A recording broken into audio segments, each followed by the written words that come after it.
জিলহজ মাসের কুরবানি সামর্থ্যবানদের উপর। জিলহজ মাসের কুরবানির সাথে সম্পর্ক মালওয়ালাদের সাথে। জিলহজ মাসের কুরবানির সাথে সম্পর্ক সম্পদওয়ালাদের সাথে। জিলহজ মাসের কুরবানির সাথে সম্পর্ক সর্বস্তরের মুসলমানের সাথে। মুহররম মাসের কুরবানির সাথে সম্পর্ক সত্যিকার ঈমানদারদের সাথে। আর একটু জোরে। আজকে একটা কথা মাথায় এবং মনে সিল মেরে বসায় রাখেন, সেটা হলো আল্লাহ তাআলার প্রত্যেকটা কাজে কোনো না কোনো হিকমত আছেই আছে। সুবহানাল্লাহ, একটু জোরে। কাউকে ধনী বানিয়েছেন, সেখানেও হিকমত। কাউকে দরিদ্র বানিয়েছেন, সেখানেও হিকমত। কাউকে দেখার চোখ দিয়েছেন, সেখানেও হিকমত। কাউকে দেখার জন্য চোখ দেয় নাই, সেখানেও হিকমত। তাই তো আশিকরা বলে আমার রব যেটাই করে যখন, সেটাই বান্দার ভালোর জন্যই করে। সুবহানাল্লাহ। আর আল্লাহর কুদরত বুঝার মতো ক্যাপাসিটি, মিলিমিটার জ্ঞান, ব্রেন আমার, আপনার, আমাদের কারো কাছে। বিরক্ত হচ্ছেন না তো? সিডিংয়ে কেন হতা আছে আল্লাহর মায়ের ওয়াইতে বলি হর কেউ হয় শেষ রাইতে, কেউ হয় বাবা। কথা বললেন না প্লিজ, আপনারা একটু বসেন। ওই পিছনের ভাইরা আবার বিরক্ত হয়ে যাবে। এই তো মাশাআল্লাহ, এই যে মাশাআল্লাহ মাশাআল্লাহ। মিস্টার ফেরাউন, মিস্টার,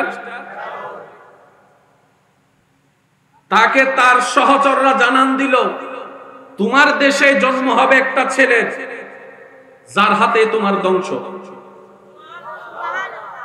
তারপর সিদ্ধান্ত ফেরাউনের কি, আমার দেশে যত পুত্র সন্তান হবে সবাইকে কতল করা হোক। একটু বুঝবেন, মূসা নবী আসবে কার পক্ষ থেকে? বিরোধী দলকে ফেরাউন। ফেরাউনের সিদ্ধান্ত কি, আমার এলাকায়, আমার দেশে যত পুত্র সন্তান হবে সবাইকে, বলেন শেষ, সবাইকে। কিন্তু যখন আল্লাহর কুদরত আসে, মূসা নবীর আগমন হলো, আম্মা জান মূসা নবীকে বাক্সের মধ্যে বলে আল্লাহর নামে ছেড়ে দিলেন। ওই বাক্সটা এসে দাঁড়ালো ফেরাউনের ঘরে। আরেকটু আস্তে করে বলি, ওই বাক্সটা এসে দাঁড়ালো ফেরাউনের ঘরে। যাকে হত্যা করার জন্য ফেরাউন প্রস্তুত, আল্লাহ কুদরত দিয়ে সেই মূসা নবীকে তার ঘরে ঢুকাই দিলেন। এবার মা আলাদা, সন্তান আলাদা। মা তো মায়ের ঘরে, সন্তান তো এখানে। রব বলে যে আমার প্রেমিককে কষ্ট আমি দিব না। এবার বাচ্চার প্রেমে ওই ফেরাউনের অন্তরে আল্লাহ মায়া ঢুকাই দিল। এবার বাচ্চা যখন, শিশু বাচ্চা দুধের জন্য কান্না করছে, ফেরাউন অ্যানাউন্স করলো যতগুলা মা দুগ্ধ আছে সবাইকে আনা হোক। ওই সব লাইনের ভিতরে মূসা নবীর আসল মাও চলে আসছে। যে আসে দুধ মুখে দেয়, মূসা নবী মুখে দুধ নেয়। যাইতে যাইতে যাইতে যাইতে আসলেন আসল মা। মূসা নবী দুধ মুখে নিলেন। ফেরাউন বলে যে তোমারে লাগবে। আমি কি বুঝাতে পারছি কথাগুলা? আল্লাহর প্রেমে হারালেন, আবার আল্লাহ মিলাই দিলেন। ফেরাউনের বুদ্ধি চিন্তা যত প্ল্যানিং ছিল সব শেষ হয়ে গেল। সুবহানাল্লাহ, জোরে বলি। কুদরত কার? হিকমত কার? আর একটা আওয়াজ লাগবে, ইচ্ছা কার? আর ওই রবের বান্দা আমরা। সেজন্য আশিক বলে টেনশন তাদের হয় যারা রবের বান্দা হতে পারেনি। আর যারা সত্যিকার রবের বান্দা হতে পেরেছে তাদের কোনো টেনশন নাই, তাদের কোনো ডিপ্রেশন নাই, তাদের কোনো দুশ্চিন্তা নাই, তাদের পাওয়া না পাওয়ার কোনো আফসোস নাই।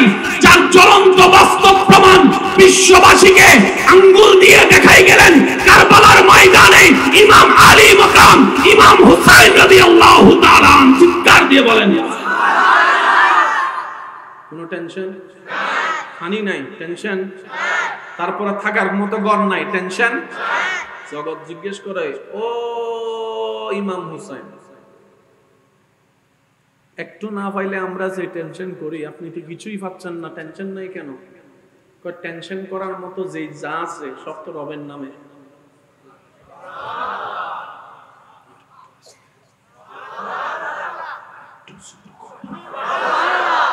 যা আছে সব তো রবের নামে লিখে। আমার বলতে তো কিছু, আমার থাকলে না টেনশন। আপনাদের এলাকায় যদি কোনো মানুষ মারা যায়, আপনারা কি একটা দোয়া একটা পড়েন নাকি? ওই 5 জন হর আর কোনো নহর সবাই মিলে বলি, বাবা মারা গেছে সন্তান শুনে কি পড়বে? ইন্না লিল্লাহি। স্বামীর মৃত্যুতে স্ত্রী, স্ত্রীর মৃত্যুতে স্বামী কি জানি বলে? ইন্না লিল্লাহি। এই একটা আয়াত যদি আমরা বুঝতে পারতাম, জীবনের 85% সমস্যা সমাধান হয়ে যেত। বাবার মৃত্যুতে সন্তান বলে ইন্না লিল্লাহি ওয়া ইন্না ইলাইহি রাজিউন। একটু মনোযোগ চাচ্ছি আমার সবার, অল্প সময়, বেশিক্ষণ বিরক্ত করব না। স্বামীর মৃত্যুতে স্ত্রী, স্ত্রীর মৃত্যুতে স্বামী বলে ইন্না লিল্লাহি ওয়া ইন্না ইলাইহি রাজিউন। কথা বলেন ঠিক কি না? সন্তানের মৃত্যুতে বাবা বলে ইন্না লিল্লাহি ওয়া ইন্না ইলাইহি রাজিউন। মেয়ের মৃত্যুতে মা বলে ইন্না লিল্লাহি ওয়া ইন্না ইলাইহি রাজিউন। দাদার মৃত্যুতে নাতি বলে ইন্না লিল্লাহি ওয়া ইন্না ইলাইহি রাজিউন। এবার বলতে বলতে হঠাৎ করে একজন বান্দা বান্নায় পড়ে গেল, এতগুলো দোয়া থাকতে এটাই কেন পড়তে হয়? এতগুলো আয়াত থাকতে এটাই কেন পড়তে হয়? বাপনায় যখন শুরু গেল, সে যখন বাপনার জগতে গভীরভাবে ডুব দিল, তখন সে এমন জ্ঞানের সন্ধান পেল, তার জীবনটাই পাল্টাই দিল। সেটা কি? বাবার মৃত্যুতে সন্তান ব্যতীত হওয়া, এটাই তো স্বাভাবিক। সন্তানের মৃত্যুতে বাবার কান্না করা, এটাই তো স্বাভাবিক। কিন্তু বলছে কি? ইন্না লিল্লাহি, নিশ্চয় মারা যাওয়া বাবাটা আমার নয়, আমার আল্লাহ, আমার আল্লাহ, আমার আল্লাহ। সুবহানাল্লাহ বলেন না? আমার আল্লাহ, আমার হলে আমি কান্না করব।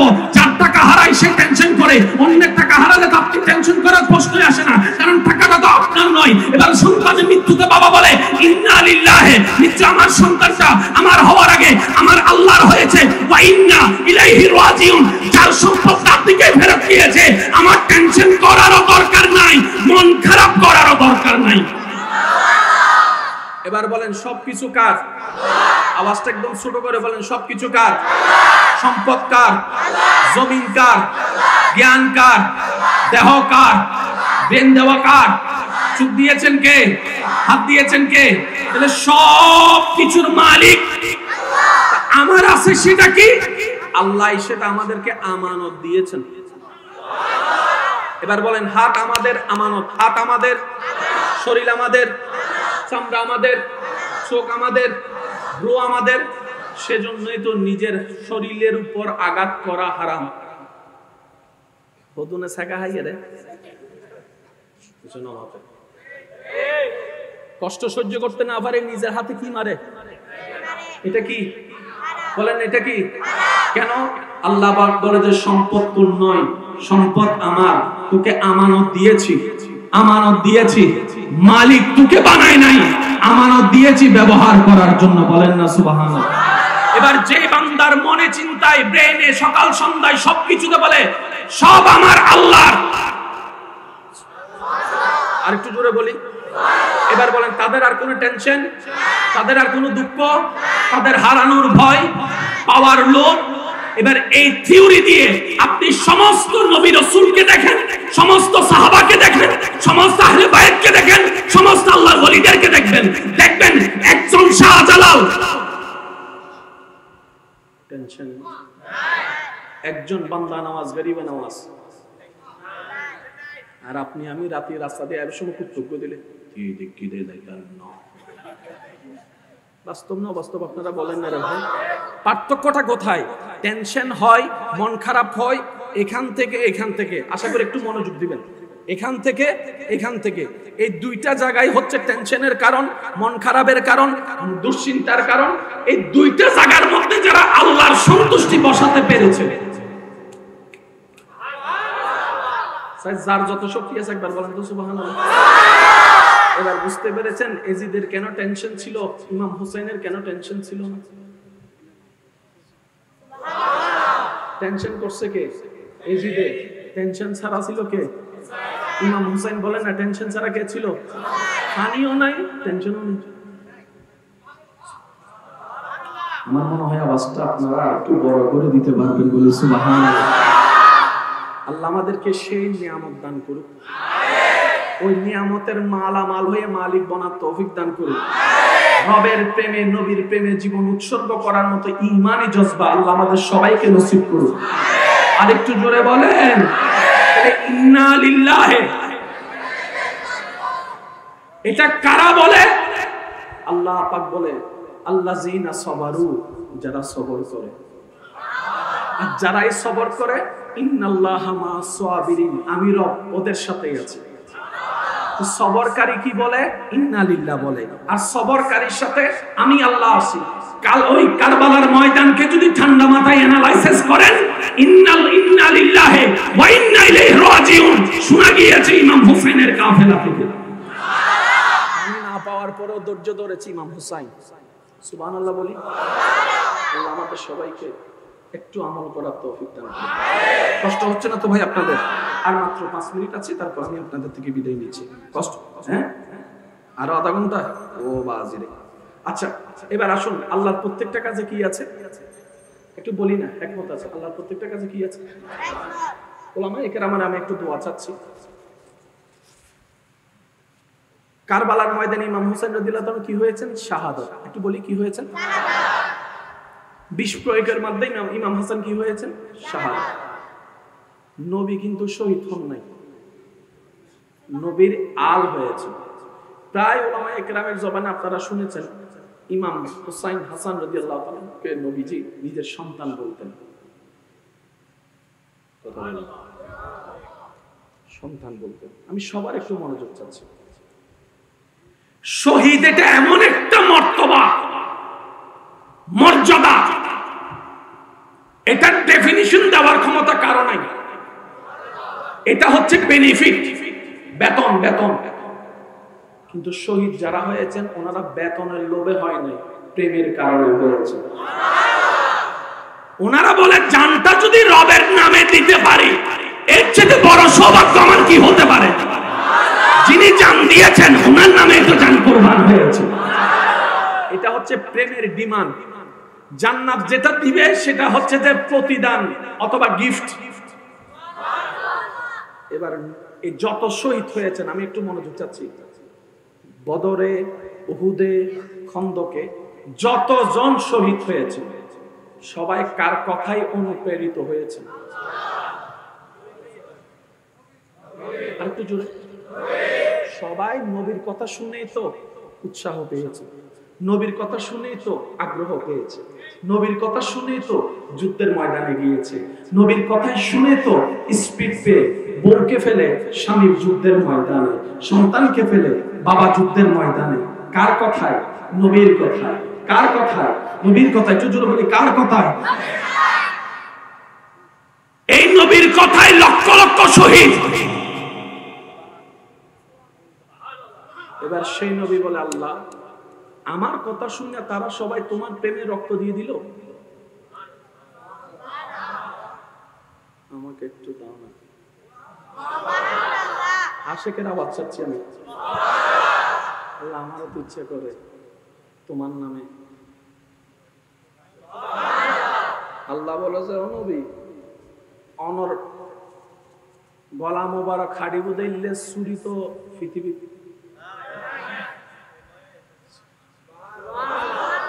অনর গলা হাড়ি বুঝাইলে চুরি পৃথিবী।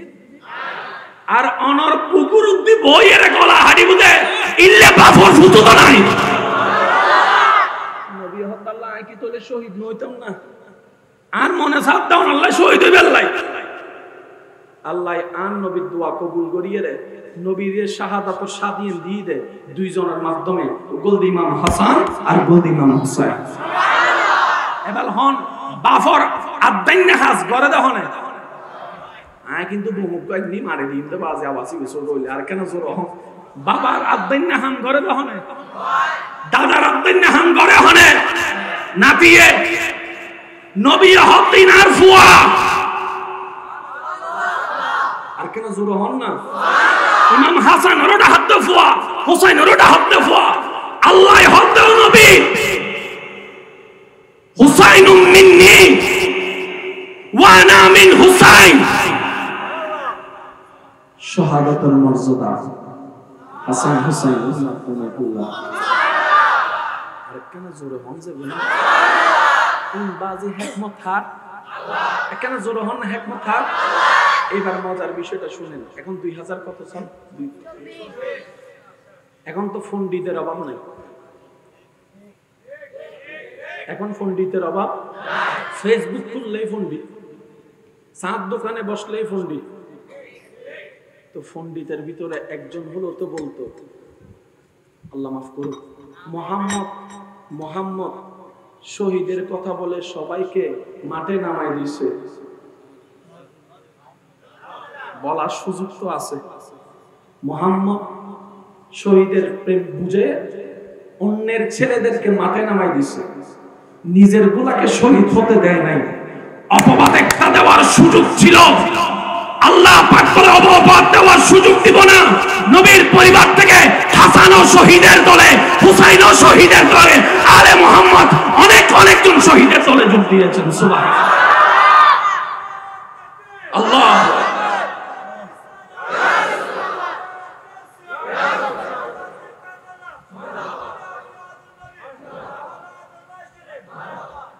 কষ্ট হচ্ছে না তো আপনাদের?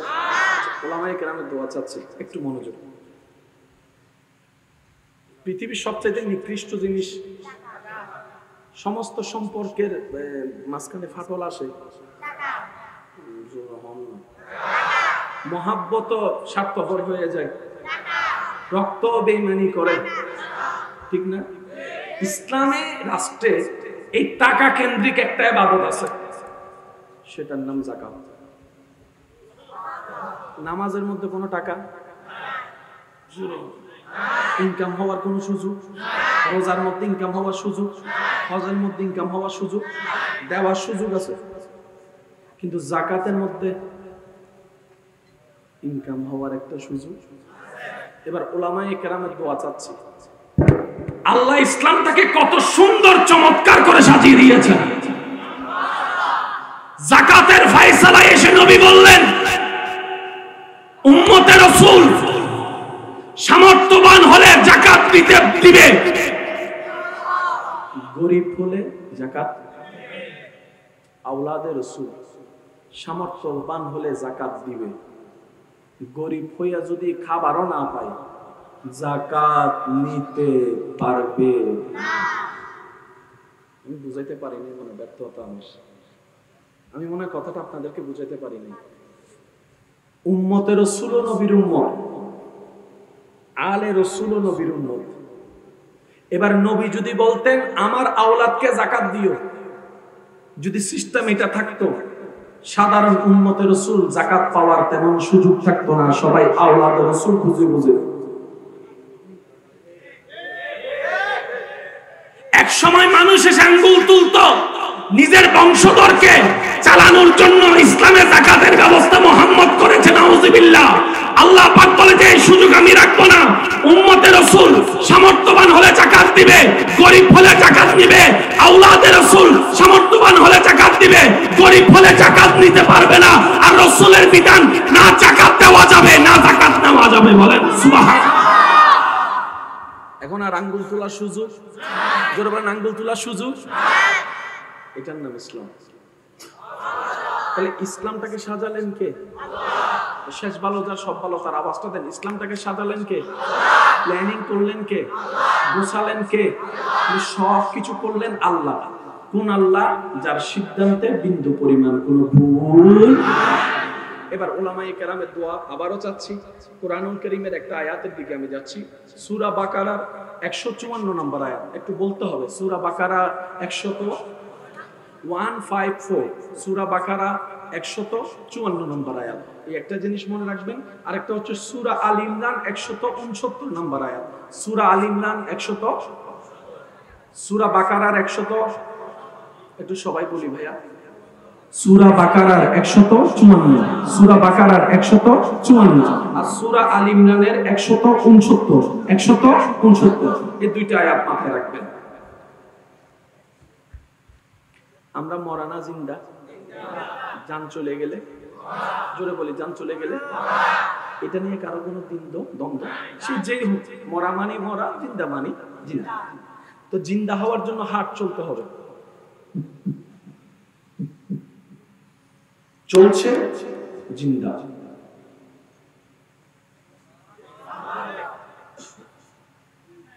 পালস চলছে জিন্দা, পালস নাই, পালস নাই, হার্টবিট নাই, চোখের কম্পন নাই, নিঃশ্বাসের আসা যাওয়া নাই, মরা। এইটা নিয়ে কারো কোনো দ্বিমত আছে? একটু জোরে বলেন, কারো কোনো দ্বিমত আছে? কল্লা কেটে গেল, মরা। কলিজা বের হয়ে গেল, মরা। মাথার মগজ বের হয়ে গেল, মরা। কিডনি দুটা বের হয়ে গেল, মরা। রক্ত সব বের হয়ে গেল, মরা। এই মরা নিয়ে কারো কোনো দ্বিমত। কিন্তু সেই মৃত্যুটা যখন রবের প্রেমে হয়, আরেকটু জোরে বলি, আরেকটু জোরে বলি, সেই মৃত্যুটা যখন রবের প্রেমে হয়, রব বলে কল্লা কেটে গেল, মরা বইল না। আরেকটু আস্তে বলি, কল্লা হারিয়ে গেল, মরানো হইস। কলিজে বাইরে গেল, মরানো হইস। রক্ত বাইরে গেল, মরানো হইস। কিডনি বাইরে গেল, মরানো হইস। ক্ষত বিক্ষত হয়ে গেল, মরানো হইস। নিঃশ্বাস ন দেহিল, মরানো হইস। আল্লাহ মরারে মরা হইলে দোষ কি? আল্লাহ তো অবশ্যই দোষ আছে। আপনাদের মনোযোগ আছে? 5 জনের আছে, 10 জনের আছে। যাদের মনোযোগ আছে সবাই একবার বলি মারহাবা। আরেকটু জোরে বলি। সূরা বাকারা, ওয়ালা তাকুলু লিমান ইউকতালু ফি সাবিলিল্লাহি আমওয়াত বাল আহইয়াউন ওয়ালাকিন লা তাশউরুন। মাদ্রাসার ভাইরা থাকলে একটু মনোযোগ দিবেন। সূরা আল ইমরান, ওয়ালা তাহসাবান্নাল্লাযীনা কুতিলু ফি সাবিলিল্লাহি আমওয়াত বাল আহইয়াউন ইনদা রাব্বিহিম। সুবহানাল্লাহ। কয়টা আয়াত? কোরআনের উপর তার কোনো কথা নাই, ঠিক আছে? ফাইনাল, কোরআনেই ফাইনাল, ঠিক আছে না? আচ্ছা, আল্লাহ পাক বলছে, আমির হামজাকে যদিও দেখো শরীরে প্রাণ নাই, নিঃশ্বাস নাই, তারপরও আমার বান্দারা তোমরা আমির হামজাকে মরা বলিও না।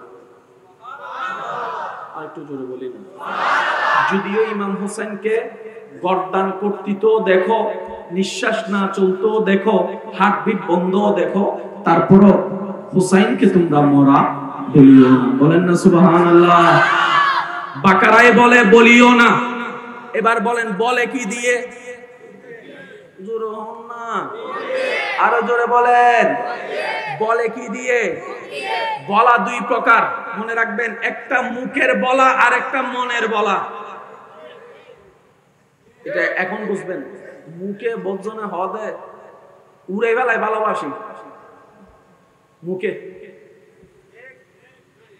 জিবের আড়া সিডিংয়ে বাসা থদি তেল মারাত দে বুঝার পারলাম।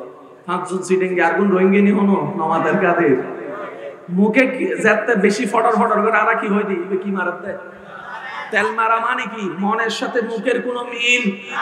বলা 2 প্রকার, একটা মুখের বলা, একটা মনের বলা। তো আল্লাহ পাক মুখের মধ্যে তালা লাগায় বাকারায় বলছেন, আমার রাস্তায় যারা শহীদ হয় ওয়ালা তাকুলু, তাদেরকে তোমরা মুখ দিয়ে মৃত বলিও না। আর সূরা আল ইমরানে বলে লা ওয়ালা তাহসাবান্নাল্লাযীনা কুতিলু, বলা তো দূরের কথা, মনে মনে কল্পনাও করবি না।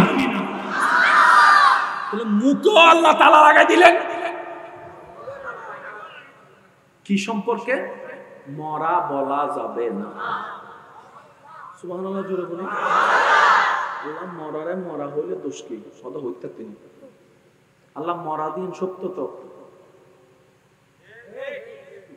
ফালস নাই দইবে মরানো হইউম না। আল্লাহ দে হুন্দি কেনলে মজিয়ান সা ইবে মসজিদা আল্লাহ और जोर से कहो यार सुभान अल्लाह। আল্লাহ পাক বলে সে মরেছে আমার জন্য, আর আমি হচ্ছি হায়াত দাতা, আমি হচ্ছি জীবন দাতা। আমি রব যখন চাই তখন পাথরের ভিতর থেকে উট বের করে দিতে পারি জিন্দা অবস্থায়। যারা আমার জন্য মরে ওয়ালা তাকুলু, তাদেরকে মৃত্যু বলিও না। কেন?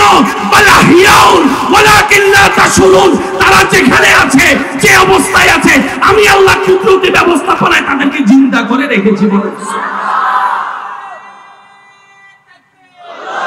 চোখে দেখছি মরা, রব বলে যে মরটা বলিস না।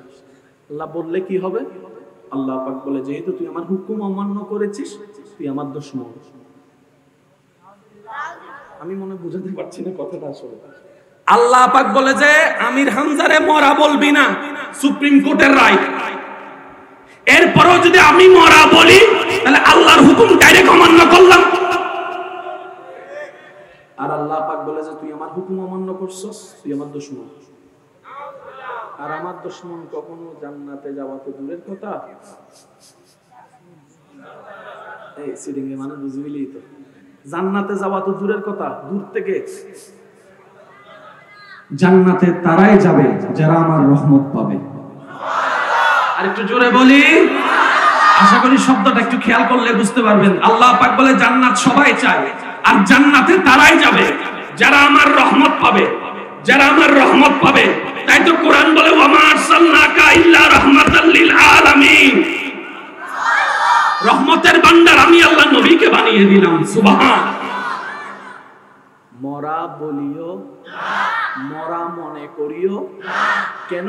আল্লাহ পাক বলে বাল আহইয়াউন, তারা জিন্দা। এই জায়গায় গিয়ে আমাদের কিছু প্রবলেম হয়ে যায়। আর প্রবলেমটা কেন হয়? আমরা সবকিছু নিজের মতো করে বুঝতে চাই। আমাদের একটা বদ অভ্যাস কি, আমরা সবকিছু নিজের মতো করেই বুঝতে চাই। এই যার কারণে গিয়ে কোরআন হাদিসের সাথে আমাদের অনেক সময় বুঝাটা হয়। এবার আসুন উলামায়ে কেরামের দোয়া নিয়ে জিনিসটা একটু বোঝার চেষ্টা করি। সবাই মিলে আমার সাথে একটু বলতে হবে আল্লাহর কুদরত। বলেন, আওয়াজটা একটু বড় হবে। আল্লাহ, আল্লাহ, আল্লাহর কুদরত জিনিসটা কি? এক কথায় বুঝেন, ঘটনা বাস্তব, কিন্তু কেমনে হয়েছে আমরা কেউ জানি না। আবার বলি, আল্লাহর কুদরত মানে কি? ঘটনা বাস্তব, ঘটনা সত্য, কিন্তু কেমনে কি হয়েছে আমরা কেউ জানি না। কারণ আমরা জানি চলার জন্য গাড়ি, গাড়ির জন্য চলবার জন্য ইঞ্জিন লাগে, ইঞ্জিনের জন্য তেল লাগে, এটা হচ্ছে আমাদের ব্রেন। কিন্তু আল্লাহ যখন চাই মেশিন ইঞ্জিন ছাড়া ম্যাক চালাইতে পারে। এবার ম্যাক কেমনে চলে না কি জানি, চলে দিন না দিন। ও ম্যাক নতুন চাক্কা আছে না, মেগা হতে চাক্কাই বেকি আর এখানে জোর হোম পরিবত নতুন ইঞ্জিন আছে না, হতে ইঞ্জিনই বেকি। তো সলার কেনে সালন নে সলাতে চলেছি। এর নাম কুদরত। কুদরত মানে কি বুঝতে পারছি? ঘটনা বাস্তব, কিন্তু কেমনে হয়। আর যদি আপনি এখন আমাকে বলবেন ভাইয়া এটা বিজ্ঞানের ব্যাখ্যা আছে, আমি বলবো বিজ্ঞানের ব্যাখ্যাটাও অপূর্ণ। রবের কুদরত বুঝার মতো জ্ঞান আমরা যাই করি কল্পনা করে বলি। সেজন্য বিজ্ঞানের 10 বছর আগে একজন একটা বলে, একই বিষয়ে 10 বছর পরে আরেকজন আরেকটা বলে। মডার্ন যত হবে ততই সবকিছুর পরিবর্তন হবে। কথা বলেন ঠিক কিনা? তাহলে আল্লাহর কুদরত মানে কি? ঘটনা বাস্তব, কিন্তু কেমনে কি হয় আমরা জানি না। আল্লাহর কুদরত, খুঁটি ছাড়া আসমান, আল্লাহর কুদরত। সুবহানাল্লাহ বলতে হবে। পাহাড় আছে, পাহাড় সবগুলো মাটি না। আমাদের দেশে যেগুলো পাহাড় সবগুলো কি? এবার আপনি আমি সবাই মিলে ধরেন 10 বছর এখানে একটা মাটি জমাই, স্তূপ বড় হবে।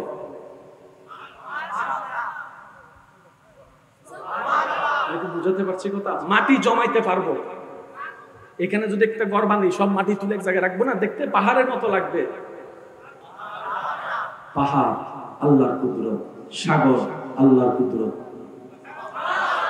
সাগরের মধ্যে ডিম আছে না, প্রত্যেকটা ডিমের মাঝখানে দেখবেন 3 সেকেন্ড 4 সেকেন্ডের একটা বিরতি থাকে। মানে ওখানে বরাবর বরাবর বরাবর বরাবর বরাবর ফারে আসার আগে automatic automatic automatic automatic automatic একজন ডুব মারি সাত দেন। অন্য মেশিন টিশিন আছে নিচে, আয় মেশিন মেশিন দেওয়াল কিরে ডেও তুই আর কেনে আদায়। আর একটু জোরে বলি, এটা কি? টিস্যু। বলেন এটা কি? এটা দিয়ে একটা কাজ আছে করলাম। এটা কি? টিস্যু। টুরো টুরো প্রেসিডেন্টকে মানুষ না মাথায় ইয়ে কি সাইয়েন্দি কি করিবেন গরম আর বদ্দারে দিনে হাত দিন কি করিবেন গরম। তুই গর্ব কি করিবি, আমি কি করতাম? কোনো কাজ হবে? জোরে বলেন না, কোনো কাজ হবে? এক বিন্দু পানি দিয়ে, এক বিন্দু সিমেন্ট দিয়ে দালান করা যাবে? আওয়াজটা বড় লাগবে। দালান করা যাবে? ইট জোড়া লাগানো যাবে? এক টুকরো আপনার লোহা দিয়ে বিল্ডিং তোলা যাবে? আরো জোরে বলেন যাবে? এক ফোঁটা দুধ দিয়ে আপনার দুধের সেমাই রান্না করা যাবে? অসম্ভব, অসম্ভব, অসম্ভব। কিন্তু সেই এক ফোঁটার প্রতি যখন রব্বুল আলামিনের নজর পড়ে যায়, খুলিকা মিম্মা ইনদাফিক ইয়াখরুজু মিন বাইনিস সুলবি ওয়াত তারাই, আমি আমার বাবার থেকে মায়ের পেটে গেলাম এক ফোঁটা পানি হয়ে, আপনি আপনার বাবার থেকে মায়ের পেটে গেলেন এক ফোঁটা পানি থেকে।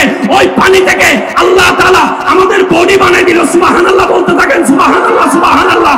ওই এক ফোঁটা পানি থেকে মাথা হয়ে গেল, চোখ হয়ে গেল, নাক হয়ে গেল, জিহ্বা হয়ে গেল, ঠোঁট হয়ে গেল, দাঁত হয়ে গেল, মুখ হয়ে গেল, কোমর হয়ে গেল, হাঁটু হয়ে গেল, পা হয়ে গেল। ওই এক ফোঁটা পানি থেকে মানবের পুরো শরীর হয়ে গেল। জগৎ বলে এক ফোঁটা পানি থেকে কিভাবে হয়? রব বলে এটাই তো আমার কুদরত। কুদরত মানে কি? সত্য। ইনারা পাইতো না। ওই আল্লাহর হাজারটা কুদরতের একটা কুদরত হচ্ছে শহীদদেরকে জিন্দা রাখা।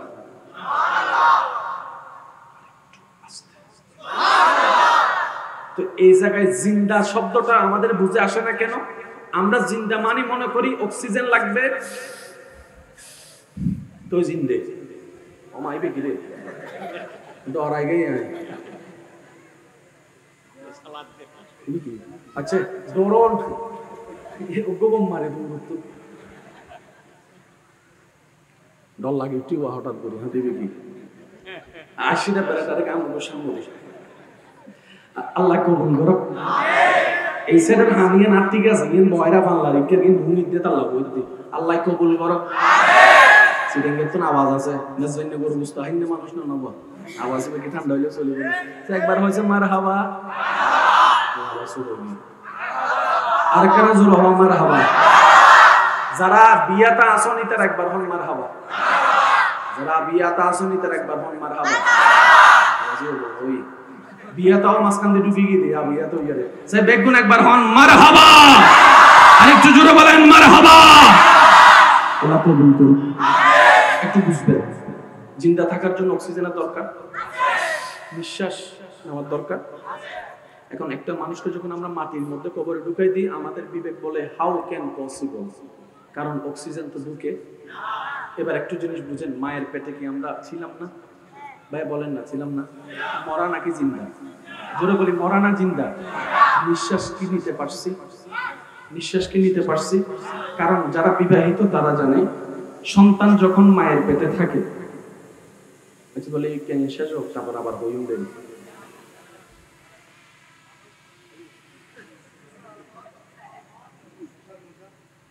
মশার নানা আওয়াজ করে সব। একবার দুরূদ শরীফ পড়েন আল্লাহুম্মা সাল্লি আলা